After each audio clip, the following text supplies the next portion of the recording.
Hey, welcome to today's show of the Hive With Us podcast. I have a special guest, Mr. Raymond Sjolseth. He's been an investor for 30 years, which is hopefully I'll get there one day, but we're excited to have a special guest. He's also a podcast host of the Agent Podcast, and we're talking a little bit about everything today, so I hope you stay tuned and enjoy the episode. This show is sponsored by HiveMind CRM. It is more than just a CRM.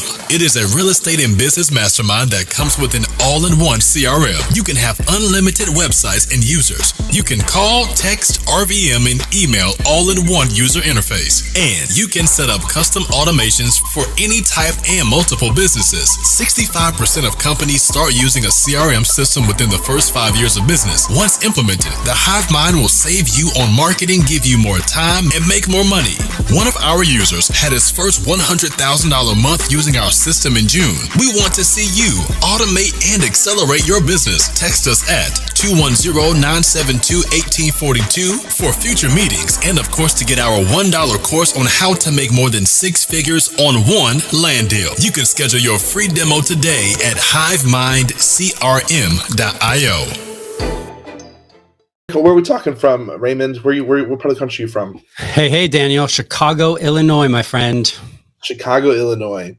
I grew up inside Hammond for 22 years, which whenever I tell people that, like, well, that's Indiana, isn't that? Well, Chicago is massive, and technically it stretches from, it almost touches like Wisconsin, because like the top part of Chicago, the northern suburbs of Chicago would literally reach all the way up to the northern part of Wisconsin. Yeah, and I grew up in Los Angeles, California for 38 years, man. So, here we are, switching roles. Yeah, I like Chicago. One thing I miss about Chicago is the food. Chicago food is amazing. It's got a good food scene, dude, 100%. And it's so diverse, too. So diverse. Yeah. You can get any type of genre food or any type of ethnicity food, and it's all amazing. I do miss that. I used to work off of Cicero. I used to work night shift. And when I first started there, like, it was like 3 o'clock in the morning, and one of my buddies left for lunch break, and he comes back with like a burrito, a hot burrito. I'm like, dude, where did you go? It is 2 o'clock in the morning, and I'm starving. Did you go to El Presidente? It was called El Fierro or something. It was off of Cicero and like 45th or something like that. I forget. It's been years since I worked in Cicero. I can't even remember how to get there if you asked me to. But it was so long ago, and like I remember, like, where the heck are you getting hot food at 3 o'clock in the morning? Like, only in Chicago and only in big cities like that. It's such a cool place. Like I said, I do miss the food, and it's such a broad, vast city. It's huge. Yeah, it is. I agree. So 30 years in the business. Did you start real estate in LA, or you've always been kind of all over the place? Yeah, I started when I was 19. I bought my first foreclosure, which was a condo in Thousand Oaks, California. Wow. Yeah, bought it for $65,000. The building, the HOA was in a lawsuit with the contractor because the stairways and the decks/porches were falling off of the building. And I'll never forget, man, like I climbed up to this unit that was being used by the general contractor as an office. So you can imagine what a disaster it was. 2-bedroom, 1.5 bath, kitchen, deck.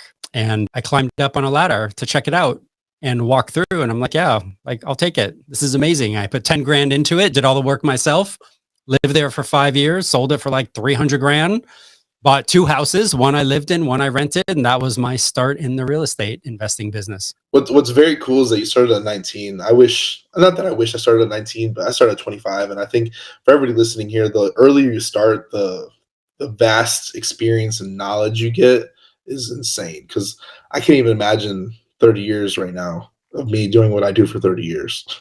It's subjective though, right? Like there were so many distractions that took me away from the business. Okay. And I wish I would have had the insight I now have to just focus and buy and hold, buy and hold, buy and hold, buy and hold, and buy and hold. But that's not what happened. Well, I think it's like an age thing too. Like when you're young, 100%, man. Young and dumb, and when you get older, you're wiser. And like you said, the gray hairs on the head, they add up and they make you wiser. So the decisions you make as a young person. So let's kind of ask this question. So, and I think you kind of answered it too. But what was maybe 2 things you would tell your younger self starting at 19 that you think would change the trajectory and hopefully a higher trajectory that you would tell that young person right now? Yeah, two things. Number one, buy and hold. You can upgrade as you go. That's fine, right? Maybe you acquire 3 single family homes and you get rid of them to get a 6 or 8-plex or 10-plex, whatever. But I would upgrade or buy and hold. That's number one. Number two, I would have gotten onto what I call the front side of real estate a lot sooner, right? Meaning been a licensed agent, start doing a lot more deals, and went way deeper in the real estate business. Okay. And by that saying, you kind of stayed on the you got distracted when you were younger, and that's where you, like, if you had dug a little bit deeper. So the majority of my career, I was a product creator, right? Okay. For 30 years, all I did was build products. LED lighting, automotive products, cabinetry for real estate investment trusts and multifamily, consumer electronics, products for all the big box retailers, Target, Best Buy, Costco, all of those guys. Spent a lot of time in China going back and forth, bringing products, branding products, selling products. So you've always been in real estate, but never delve 100% in. When did you dive 100% in? COVID, 3 years ago. Really? Yep. Wow. Okay. Yep. It's interesting. See, I didn't know this. This is good insight. Well, I was always on the back end as an investor, right? So I've been in and out of a lot of transactions in 7 different states throughout the US through syndications, joint ventures, partnerships, whatever, but never just like all focused in. And today my trajectory is completely different than what it was even 3 years ago. I see what you mean now. It's always been this is where, like, I tell people all the time, go full-time investing and see what happens, because most people do it as a part-time thing. Yep. Where they're just going to invest and do that, create a good ROI thing. And I'm like, you'd be surprised at what you can do with 2 to 5 years of full-time investing versus just doing it part-time for 10. Well, and that's what's interesting. I think that was a big game changer for me, is really looking out 10 years of what am I trying to do? Yeah. Right. So for now, I'm like, okay, my wife and I are building a team here in Chicago. And then I have the podcast and the books that I'm writing to help real estate professionals, real estate agents. And then I'm building a huge multi-family portfolio over the next 10 years. So now I'm all in. This is all I'm doing is real estate. And it feels different. It is different, right? It's not passive, it's active. And that's the difference. It's very, very active. And it's such a different model, because, like, I mess with people on Twitter all the time because people are always like, dividends, investment. They grew their payment 10% over an annual. I'm like, just active invest.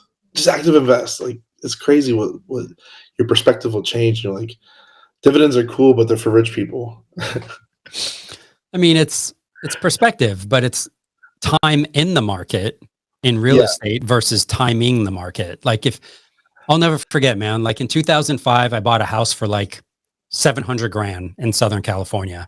Okay. That house, not too much before then, when it was built in the late 90s, was like $200,000, right? Yeah. So then I ended up holding on to that house. I sold it in, I think, 2014 or 15 for like $600,000.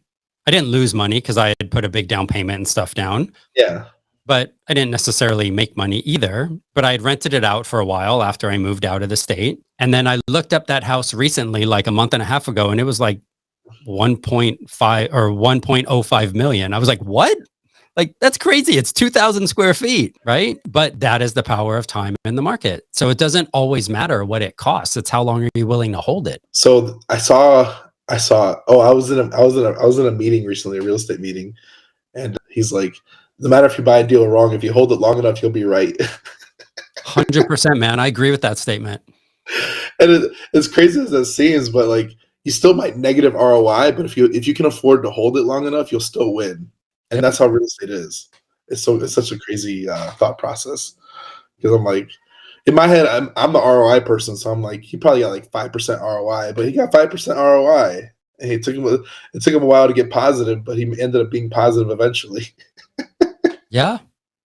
Like, if you can hold, man, if you can just suck it up, you'll be fine eventually. Eventually. The rent rates will balance out and over, and I think entrepreneurship's like that as a whole too. It's a survivor game. If you can survive long enough, you'll get there, and most people can't survive. Yeah, 100%. So let's talk about, I didn't know you're writing books. So let's talk about the books. How many have you written? How many are you working on? And if they're released, when they So I've written one called The Startup Agent. I see it. It's on your left corner too.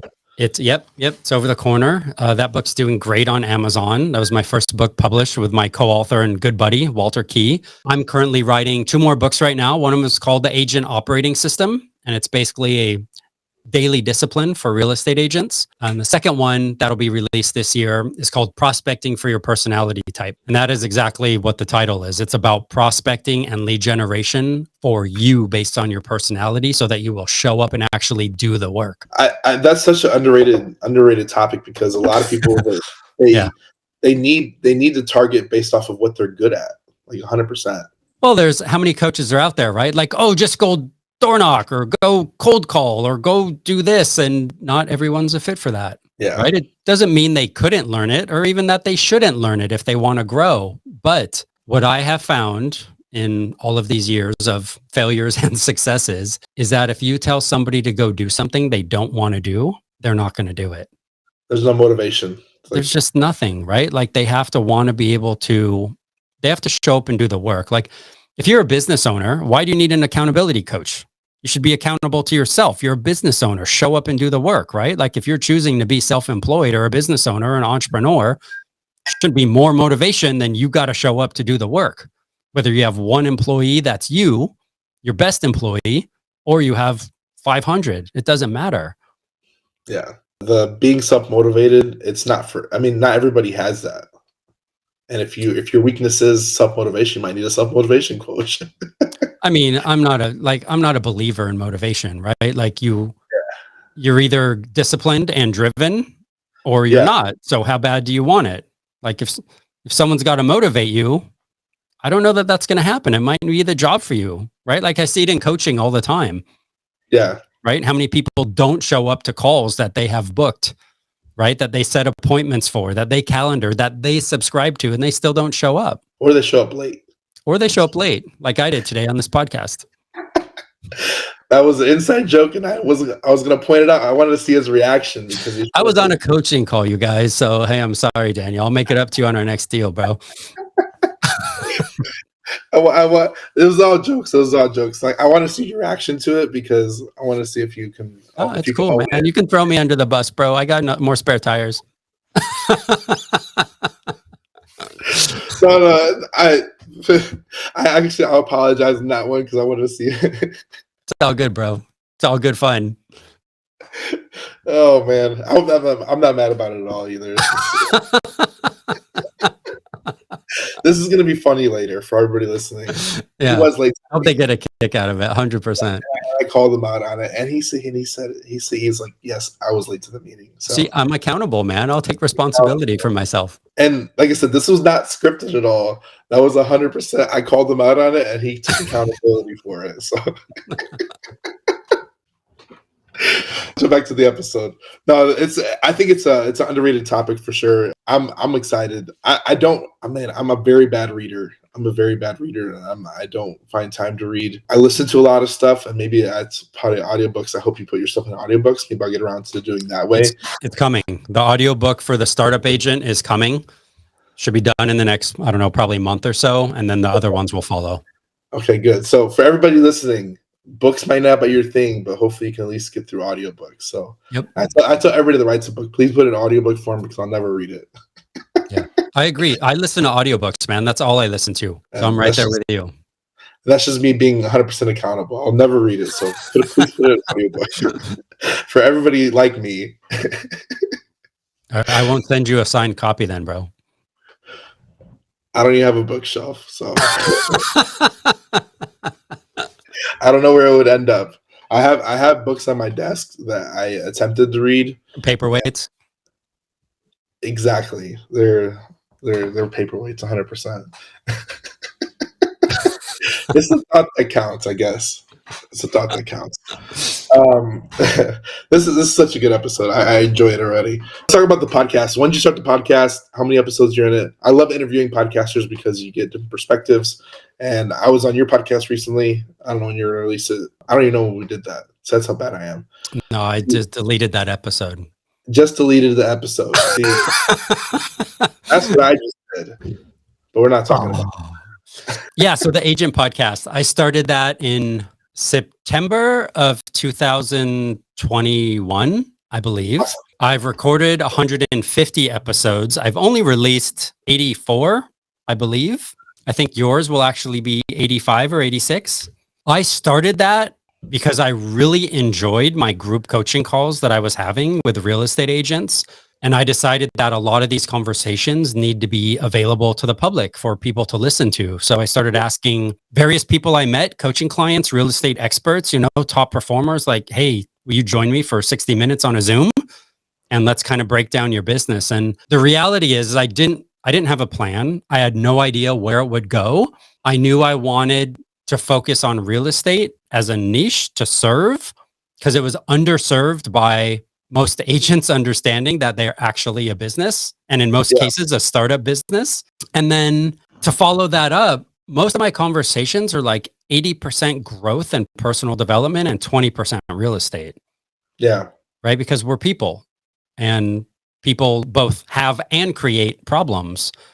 And it's how we solve them that makes us usually good or bad at our job or whatever we're trying to do to serve the masses, the public. Whether you're a real estate agent, a mortgage broker, a real estate investor, somebody who buys and holds, it doesn't matter, right? And that's where the podcast came from. It's by far my favorite thing I do is this.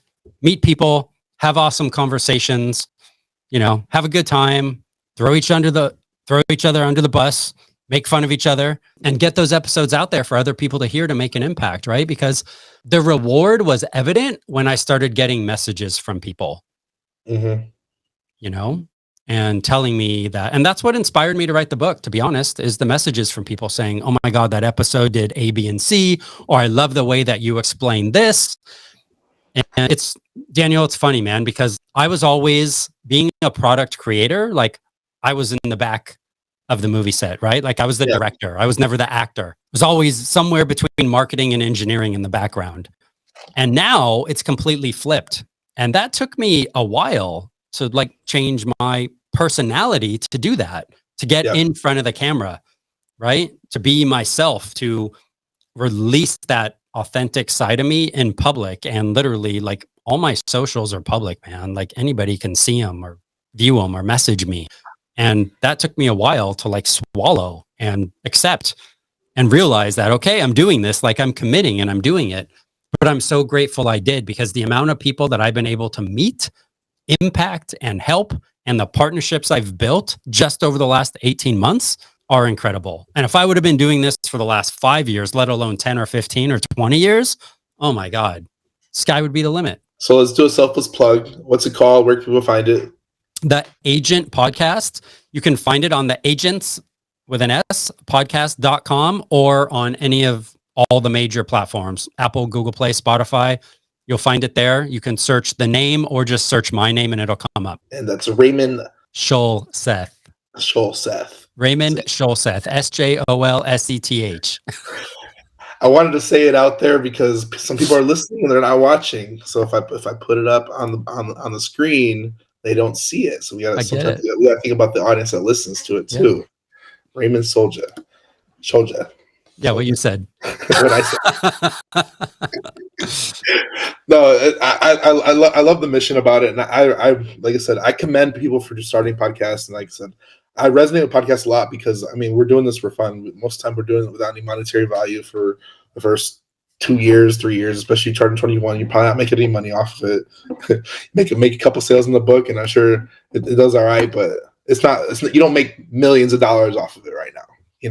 It's just a mission. It's a mission, and it's also my way to pay it forward, right? 100%. And it's also my way to create content and put it out there, right? Because same reason we're here. We can do this long form audio video, chop it up, share it across platforms, and that's how I get my message out there. That's how I impact people. That's how I share other people's messages, most importantly, that are trying to impact people. Yeah. And like that commitment is real. Right. But it's a commitment that I made. Yeah. I had a meeting today that was not unscripted, but it was they literally messaged me today and like, oh, just listen to the episode you were on. And that's the cool things that happen on the background, that Yeah. you just gotta meet cool new people, and you don't know where traffic's gonna come from. And I guessed on a lot of shows just because different audience, but you probably have audience that I'll never reach, and I have audience that you'll never reach. But when you swap podcasts, you kind of affect both sides of it, and you don't know who's going to listen and when they're going to listen, whether it's tomorrow or when I release it or 10 years from now. Who knows? Yeah, it's true. You don't. Who knows?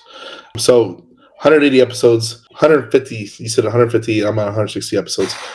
Usually episode I'm on is 160, but that's even hitting 100 episodes. I commend you for hitting that. It's just being consistent. Thanks, man. Everybody here, if you want to start a podcast, go start it. Be consistent with it. Don't expect results for 2 to 5 years.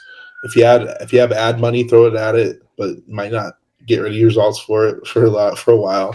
And like I said, it's just being your authentic self, providing value to the marketplace in your own free way, and reaching the masses. One of the cool things that I like about the podcast is that we're reaching people from other countries. Mhm. Like people I would never in my mind have a conversation about real estate or mindset or health or whatever. You're reaching people in other countries. And that was the epiphany for me, because it was never about that, but it's kind of cool. Well, I think what's cool too is that when you start to put out content, whether you want to or not, you start to build a personal brand. And the more content you put out, the more of a personal brand you build. And the more of a personal brand you build over time, you create authority in whatever space or niche that you're servicing. So when clients or other people, right, search for me and they see that, oh, here's his public Facebook profile, and oh, he has these podcasts, and he has this and he has that, or hey, he has a whole biography on Amazon. And by the way, my RSS feed, I put in the blog of Amazon for my author page, and all my podcasts show up on Amazon. All that stuff is amazing to have out there. And honestly, I'm super proud of myself for showing up and being consistent and doing it. But it also gave me, I don't know, just a different confidence that maybe I wouldn't have had if I wouldn't have done it. Right. And it also helped me talk to more people and diversify my skill set too, and become a better speaker and become more impactful to people. And the number one thing that I've gotten from podcasting, honestly, is it helped me move past being afraid, asking for help, right? Because now I'm meeting amazing people that are way further than where I am, and they're doing things way smarter than I've done in less time. And I can listen to their stories, and they can share resources, right? And now we can build together in some cases too. And that's just amazing, right? That's what it's about, man. So one of the other takeaways that us as podcast hosts get is you get a lot of nuggets from your guest. So can you tell me, since you're the host, you already know the nuggets, can you give me maybe 5 top things that go straight to your mind that you learned from your guest? If you have that many that you can think of offhand. I know it's kind of an unscripted question. No, I mean, I think a lot of it, honestly, is inspiration for some of these books that I've written, right? So one is that you go to real estate school, you get your license, and there's zero framework for business. All you do is learn how to get your license. Just like in college, you just learn how to get a degree, and then that's it. You don't learn how to work for the job or, necessarily be put in that role. So when I wrote The Startup Agent, that was me taking all my failures and successes over 30 years and saying, hey, if I was a real estate agent today and I knew nothing, what would I need to know to jumpstart my business, right? So I've been able to take frameworks from my experience, but then also bring in experiences, things like mindset, things like branding, things like all the different ways to lead generate, things like what a systems really mean. A lot of people think, oh, I have a CRM or I have a sales funnel and that's a system. No, the system is what you're actually doing every day. Those things are just tools to help you manage the system, right? 100%. Yep. So being able to absorb all this information and learn things that either I didn't know or maybe I never thought of in a specific way, and then dispel it through the podcast into, episodes or clips or into now books. that's been amazing to be able to pay that forward, right? So I don't know. Those are some of the things that come to mind. Consistency, right? Like being able to be consistent. Like you don't necessarily have to work 80 hours a week on your business. You can work 20 hours a week on your business. And if you're doing the right things, you can have one hell of a business. Yep. But you got to commit to doing those right things. Right? So out of that, for me, came something I call the success cycle, which is, okay, if you do these 5 things, 20 hours a week in your business, you will have an unbelievable business, but you have to do these 5 things. So can you show up for 4 hours, 5 days a week to do these things? Right? And those things are lead generation, set an appointment, add people to your database /CRM, attend an appointment, and create a piece of content.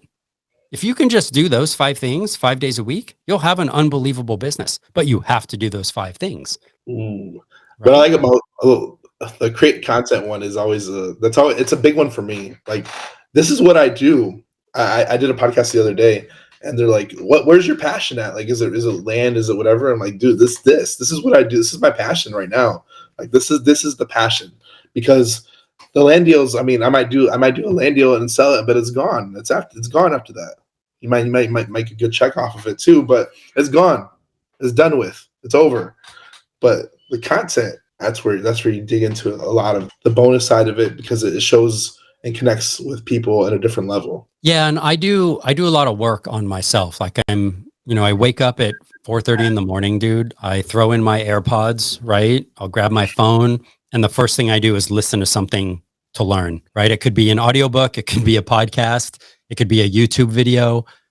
And it's my goal that if I'm looking at a 0 to 100% input of whatever I'm consuming, 80% of it is education and only 20% of entertainment, right? So I may listen to 4 or 5 hours of audio a day between audiobooks, YouTube videos, taking a course, whatever it is. Yeah. And I have 5 kids, man. Right. So doing that, but then, my wife likes TV, right? So we'll watch a show while going to bed. So, okay, an hour and a half, whatever it is. She usually falls asleep anyway, right? So whatever, I shut the TV off, put back in my AirPods or whatever. And that's important to me though, right? Because I'm focused on my future self. Where is Ray 10 years from now? And what do I have to do today to think bigger and make the decisions about where I'm going to be 10 years from now? Right? Because if I make decisions from that place, that's how I'm going to think, act, and feel. And if I think, act, and feel of the Ray 10 years from now, then I'm going to get there not only faster, but I'm going to be less distracted with all the other BS. That is a lot of time spent to education per day. Yeah, man. 4 to 5 hours. That's a long time. I have big goals. I have big stuff I want to do, and I don't know how to do it all, but there's other people that do. Right. So there's I made a tweet the other day, and it says the biggest cost in business that everyone makes is what they don't know. 100%. Ooh. When I tweeted that, I was like, whew. Yeah, mic drop. Yeah. This is where, like, I don't knock anything, but like, there's levels to business, levels to real estate, there's levels to everything. So like, people, like I said, I'm not knocking this if you are, but people might think changing a tire for 8 hours a day is a good business model. It could be, but do you have employees? How many locations do you have? Are you physically doing it yourself? Then you get amplification by having other people doing it and having a team in place, having systems in place to manage and actually do that effort for you. And then it comes down to, I think, and this is the epiphany for us, is like, yes, you can grow by teams and systems and locations, but can you grow by actually deal sizes and utilization of that time and that time to produce a certain amount result? And that's where we kind of came up with the epiphany of like, hey, if I needed to produce a larger result, I need to focus on larger things. And billionaires focus on billionaire problems because they're trying to make that billion again faster. So if you're trying to make a lot of money in a short amount of time span, you need to focus on larger result solutions. Well, it's 10x thinking. There's an amazing author who I've learned a lot from over the last couple of years called Benjamin Hardy.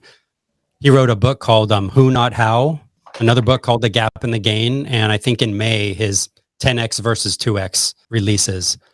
Ooh, and that's a shots fired right there. Yeah. And that is a lot of where I'm going, right? Like, I know if I want different results, I have to think differently. And like my intake, I can listen to whatever, a book a day, 4, 5, 6, 8, 10 hours of audio. But if I'm not doing anything with it, it doesn't matter. Then it's just passive. That's why I like your 5 steps to action, because 4 of those steps are action based. Yep. And that's important. Yeah. It's extremely important. Like, you have to get a result somehow, and you get a result by taking action. Now, it can be inspired action, right? Like, I grew up in a very blue collar household, very scarce household, very poor money mindset household. And I've worked hard to change that thinking. And there's been times where I thought I had it handled, only to realize I didn't, right? Like, I still had things I need to fix and work on. Mhm. And that's some of why I took a good look at myself and how I had to pivot when COVID hit and the changes I wanted to make, and started asking myself some really difficult questions, you know? And as I got deeper and deeper into the podcast, I started realizing that I can have these amazing conversations. I can build these amazing partnerships. I can create this amazing network, all while helping people, while impacting people, while people also wanting to help and impact me. And that's helped me completely change the game of where I'm trying to go at scale for the future that I want for my family and I. Inspirational, man. That's dope. I think it all stems from just you being open to other ideas. And this is another one too, is to stay curious.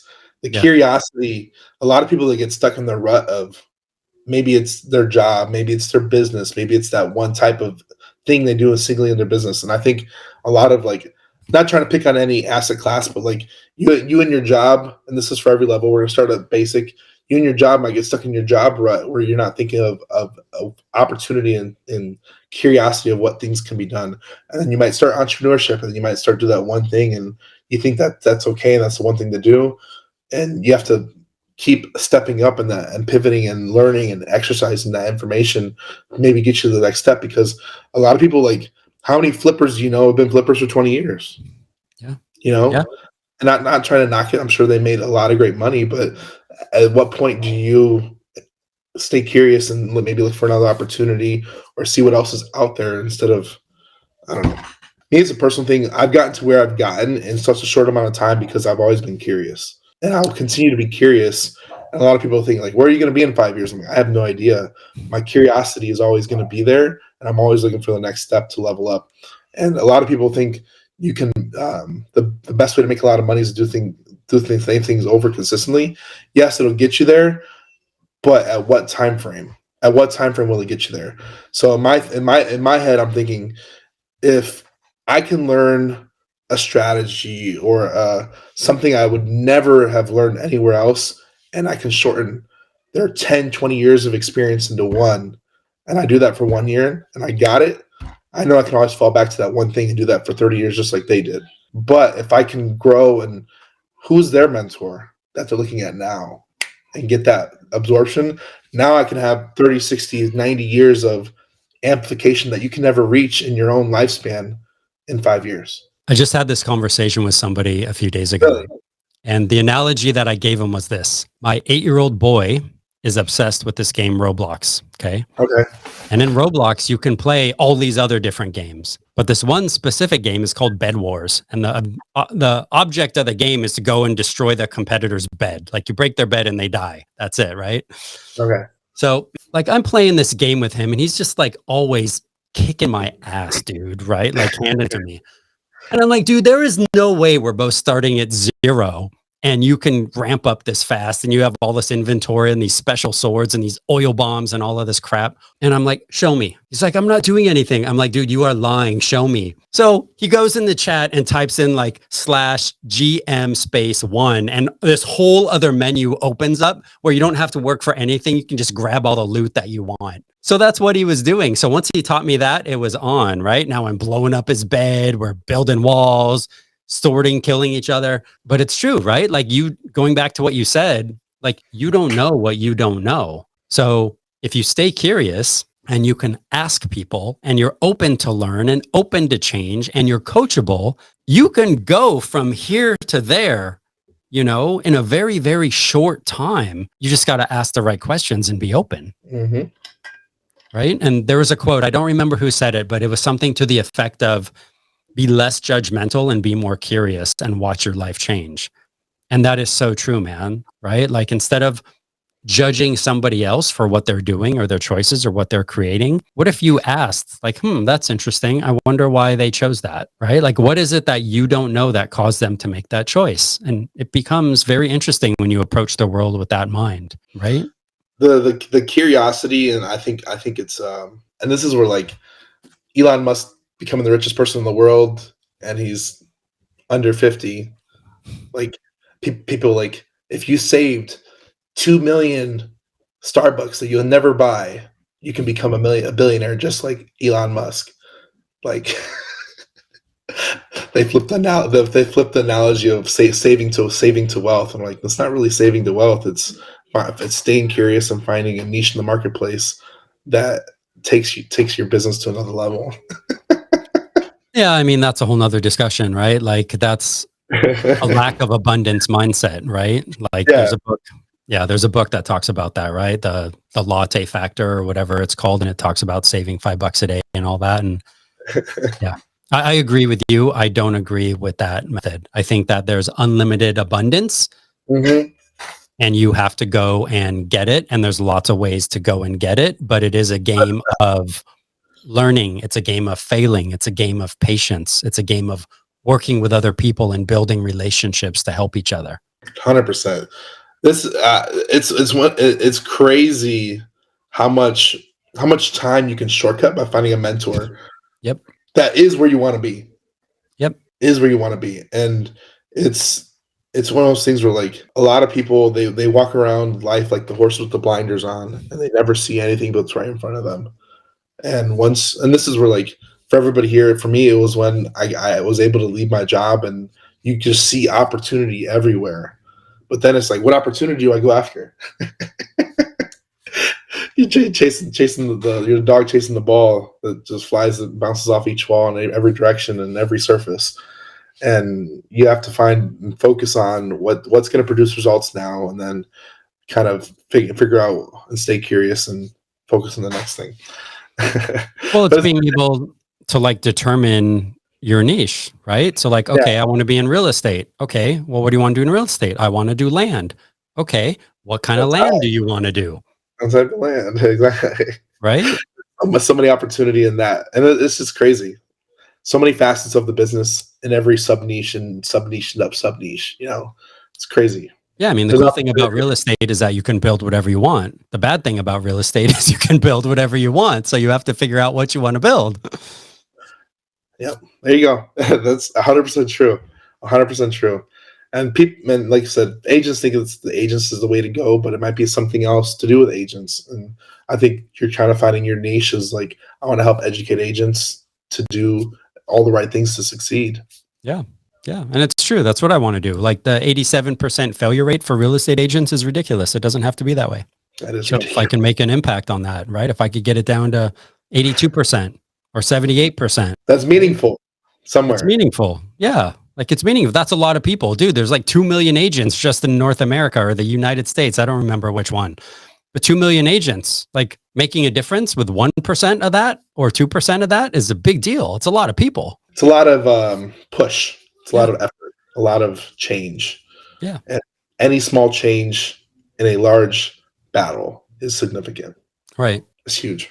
So let's talk a little about real estate. I know we're hitting 40 minutes now, but let's talk about a little about real estate. I think we got lost in the weeds on the I like the weeds. I like the weeds too, but let's cover real estate since this is a real estate show. What are you doing now, and what are you looking for now in the Chicago market or other markets if you're in other markets? So my wife and I are working on building a very small team, literally just a handful of people to work with us here in Chicago to build what I call the front end of the business. And then there's kind of like 3 elements in my world, my next 10 years, right? My wife and I's team here in Chicago, podcast, content, books, coaching, all that type of stuff. And then building a 5,000 unit multifamily portfolio over the next 10 years. Ooh, that's a lot of units. It's going to be a lot of units. And, you know, like, some would say, oh, that's a pipe dream, but it's not. It's just 500 units a year, or 250 units every 6 months, or 125 units every 3 months, right? And it's putting that together. And I'm not doing that alone. That's going to be partnerships and people and relationships and all these different things happening over time. won't happen at once. But So since you have a big unit goal to get there, how are you raising money? that I don't know the answer yet, is the truth. It's a good answer. No, it's the truth. It will be people and partnerships when they're right. Right. Okay. Like I recently set that goal, worked backwards from it, know what I need to do. Now I'm in the process of building the foundation to do that. But it's definitely going to take a while. And it will be one of those things where it may be slow to get momentum and then it'll start to gain some traction. So I have a tip for this. And like I said, I comment a lot of this on Twitter because Twitter is like my mainstream media that I consume lately these days. So somebody on Twitter is like the hack to private funding is cigar bars and a high ticket gym. You'll meet high net worth people. So I comment underneath of it. I hacked this, and the hack is to find people that their number one job is to source capital, and that's the hack. No, it's true, 100%. Like I don't want to raise capital anymore where I'm at. I'd rather work with people that are already raising capital and will deploy their capital that they've raised. I like it. I like it. So that's my advice to you. If you don't know where you're, and I think you kind of answered that too. You've realized that as well, is you need to find a who that's going to raise the capital versus you raising it yourself. Oh, 100%. Yeah. And I don't need to do it all myself, right? Like I can jump into joint ventures or partnerships or syndications or whatever they are that make sense over time. Yeah. It's a cool goal when you hit it. I hope you hit it sooner than 10 years because a lot of people, I think they limit themselves by unlimiting beliefs, but I think you hit it right in the head. You're like, maybe we'll do it. A lot of people think I will hit it, but I'm going to hit it. Like it's not a limiting belief for you, but it might be a limiting belief for somebody else that's listening to this.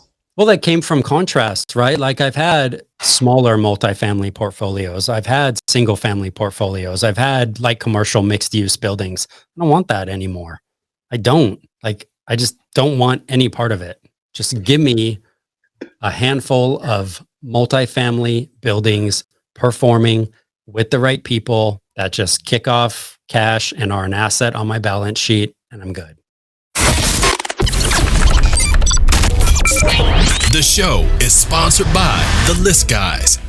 Do you need more leads in your local or virtual market? 1 in 10 small businesses don't invest in any kind of marketing. The List Guys have over 35 plus list types to choose from, and you can mix and match any list or criteria. We also use the skip trace list and provide up to 7 numbers and email addresses. Every list you purchase will be scrubbed against previous purchases. The List Guys are here to save you time. Contact the List Guys today at www.1listguys.com. That's www.1listguys.com. This might be a fun segment. What type of assets don't you want? And I'm going to say if I agree with you or not. Go. What type of assets I don't want stocks. I'm with you. I'm not sure how I feel about crypto because I think it's worse than playing the stock game right now, even though it may be the same thing. I'm very ignorant on crypto. I'm on the fence with that one. Okay. I don't want to own Airbnbs. I'm good with that one too. I don't want to lease anybody my car or rent out my car. I've done that. I'm good on that one too. Yeah. The only asset I want is real estate, which is why I'm here and making the decisions I'm making. That's the truth. It's just funny because like me, everybody's like, I want 50 doors. I'm like, I don't even want any doors. But at least you're specific. I want 5,000 multifamily units. And that's the goal. Yeah. But I mean, it can be 2 2,500 unit buildings. Like that's fine. Right? Are there like 2,500 unit buildings out there? Oh, I have no idea. That's a lot. Yeah. If so, probably not in this country is the truth, but maybe in some other countries. Maybe a high rise. Yeah. There we go. That sounds like a 2,500 unit building. I don't know. I think there's a lot of opportunities. I don't claim to know it all. I know I don't know it all, but contrast has shown me what I don't want, right? Like I don't want a bunch of single family properties to manage and own. And I know I could hire people and hire teams or property management. It's not for you.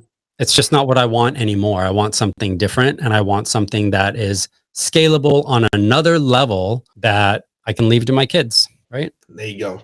So where can people find you online? My website, RaymondSjolseth.com, RaymondSjolseth, or just Google my name and find me. I'll come up first. My website always does. Well, it's because you have a very unique name. Yeah, SEO 101, bro. Like, my name's Martinez. I have to fight somebody. There's a bicyclist named Dana Martinez. I have to fight him for his SEO. We're boxing right now in SEO land. Yeah, it's pay to play, man. Raymond Sjolseth. This went longer than I expected, but I hope you all learned something today. Stay curious, make big goals, and just survive long enough to get there. Thank you guys for listening. Yeah. Appreciate everybody listening today. I hope you learned a lot today. Please go to Raymond's website below or in the link.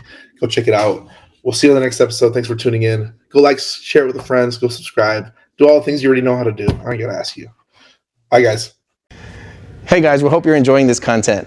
If you have leads that you need to dispo anywhere in the country, please visit hivebc.io, like hivebuyersclub.io, and we'll help you move those deals that you need to get into the marketplace.